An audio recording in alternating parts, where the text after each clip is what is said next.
Um, okay, so where we left off, you and the woman from the subway, Yeah. we're gonna meet on Tuesday. Yes.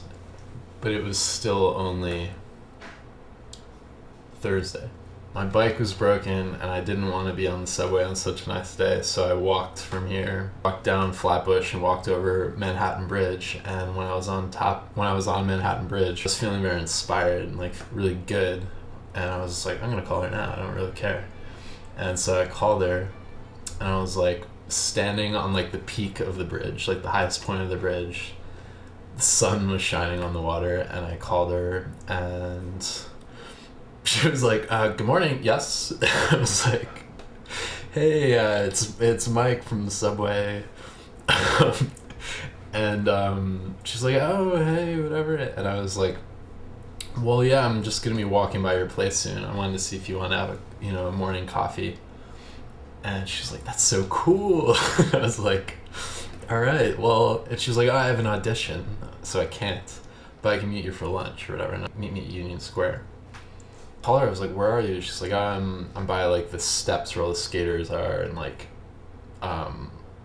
sort of in the south end of the park, and I'm like right next to all these wonderful wonderful clowns.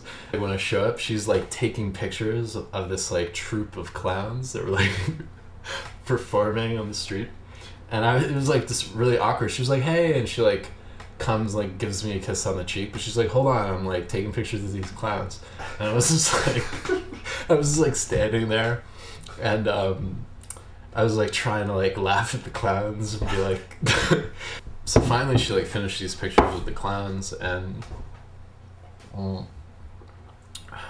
really she's, I don't know, kind of one of a kind. It's like really hard to sort of like capture like the sort of like weird energy there was between us. Like, I don't mean like good energy. Just from the beginning, there's this weird thing where like, yes, she's like very sexy and very like, she was like looking really good. She had just come from this audition for some like TV serial or something like that, and it was just like, apparently it went really well. Is this okay so far? Or? Yeah, it's really good. Is this still on? Huh? Is this still filming? No, I don't think so. Oh. Let's say it.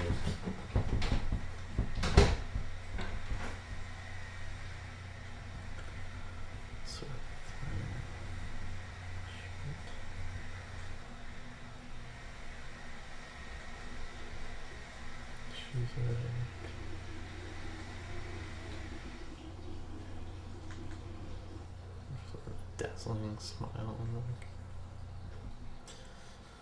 attractive, but like strange. Spring break in New York in the fall. Spring.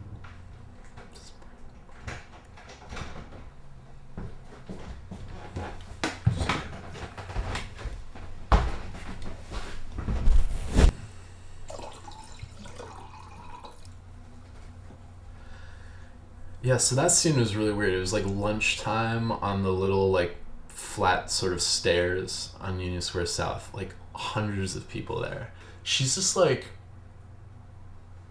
very attractive, and I don't want to say she's like totally pretty, but like she's very attractive, like presence, bright blonde hair, and it's just like very like sociable and like talking to people and like going up to these clowns and like taking all these pictures. And I felt like everyone was like looking at us like the whole time we were like on this little date. So I was just like kind of like trying to like adapt to her like way of thinking and speaking and just kind of like go along with it. Like, oh, this is really like kind of awkward but interesting. And so we went to get some sushi on 17th Street, and like she was like, "Oh, because it was your birthday the other day, I'm gonna like buy you all." She has a huge appetite. Like, I felt like her appetite was even like bigger than mine, and she was like, "I'll pay," and we got like $35 of sushi. She was like, "I don't want to sit on the benches in Union Square," and like, do you know? I mean, you know how on Union Square North there's like that pavilion, and there's sort of like a restaurant there. I've never gone to that restaurant. But she like insisted that we were gonna sit with our sushi in the restaurant, like, which was like empty at the time, like they were like closed or something. But we were gonna like go through and like sit in the restaurant and like eat our sushi. And I was like, what? You know, we can just like go sit on a bench. It's like not a big deal.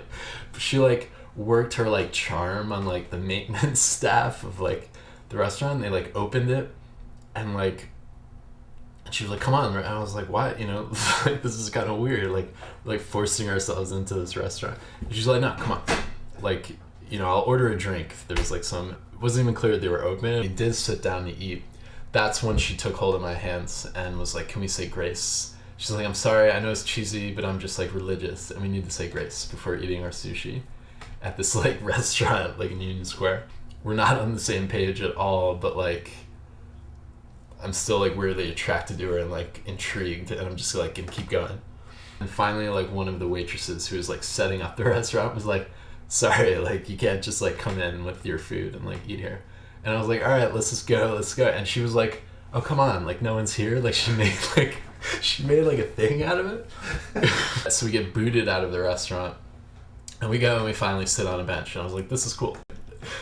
The whole reason the war came up was that there was an anti-war protest. They were like, there was gonna be an anti-war protest in the park that day. So like she's like, oh, there's gonna be an anti-war protest. And then she was like, dare I ask you about your politics? I was like, you know what?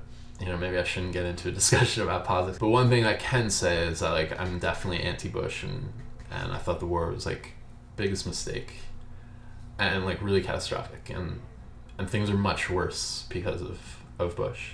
I kind of lost it. Like I kind of lost my patience with it. I was trying to just go along with it and be like, all right, come on, let's get past the politics and just like start bullshitting. But I just think it's like, it's absolutely impossible to like justify Bush or like defend him in any way. It's just like so clear that he's been like catastrophic like influence in the world. And she was like, well, like, you know, he's a family friend, and like when you insult him, you're insulting me. I was like, family friend? Like, no, I like, you know, maybe he's a good family friend, but he's like the worst president ever. What was I gonna say? Yeah, she was like, one reason I can't have any boyfriends is because like I bring a lot of boyfriends home and they like clash with my brother so much. He was kind of an interesting character to think about. He's like this chronically unemployed, like hyper intelligent in some way, like conservative, like couch potato, I guess, and he's just like living in her apartment, and like she brings home these guys and like he like debates with them and like you know, like really like pushes buttons, and apparently everyone's like, I'm out. And so I said something to her, not very like articulately, though maybe I actually like said what was on my mind, but I said something like, well, I can't really see you and me lasting at all. But what I meant to say, what I sort of like ellipsed, was that like because of like your brother, like I don't think he and I would get along very well. But I didn't really say that. And she was like, she became all like sort of crestfallen, and like I was like, what? Oh no, I mean, like this is really awkward. And we were also like talking about how awkward it was. Both of us were like, this is so awkward. Because the whole political discussion was really strange. It was just like, we were on this sort of like carefree first date. It was very spontaneous, beautiful day in Union Square. And suddenly we were like arguing over like politics. And then the politics became like personal. And it was just like really, it was like we were headed back to the sushi place because they had forgotten to give us one of the sushis we ordered. So like, she was like still very hungry. I was like, we just ate so much. And she was like, no, I have to go back. And so we like go back to the sushi place. I was like, so like, what's wrong? Like whatever. And she's like, well, I've never had someone just say on a first date, like, I can't really see you and me lasting. And I was like, yeah. I was like, well, no, I meant like, cause you're brother, like not cause of you, but like, cause like you take me home and I would like fight with your brother, and like, I'm not very good at like arguing with like close-minded conservatives. Like, you know, it'd probably be a bad scene. And like, and she was like, oh, well, yeah, like, but he's fine, you know, and you don't, you know, it's not personal for him. He just likes like the intellect. We're like flirting again, just having like shallow conversation. And we like both go to the bathroom, which is like sort of in like the back of the restaurant. And we like kind of come out of the bathroom at the same time, and we like started making out. And we're making out like by the bathrooms in the back of the sushi place. And like, it's kind of nice actually. Her personality was like she was like very sweet and kind of funny in a way, but then had these weird like sort of opinions and tastes and like weird, and so it was just like this weird thing. Obviously, I have like my side to it. Like she was being so weird, but like I'm sure I was being weird, and like kind of a dick. I was kind of a dick. That's really interesting that you're family friends. Like how do you know him? Like blah blah blah. Like that's what I should have been saying. But I was like, she was like, we're family friends, and I would like cut her off and be like, I don't care if you're family friends. Like, if my family friends were like, launching these wars and like lying and just being like an idiot, like I wouldn't really be proud of that. Interesting. Like she could have easily also been like, shut up, dick. Like I'm leaving. But she was like, oh, like can we just like forget about this and like, and it was just like weird. And I was like, yeah, fine. All only because I was just like attracted to her. It was like all kind of ridiculous.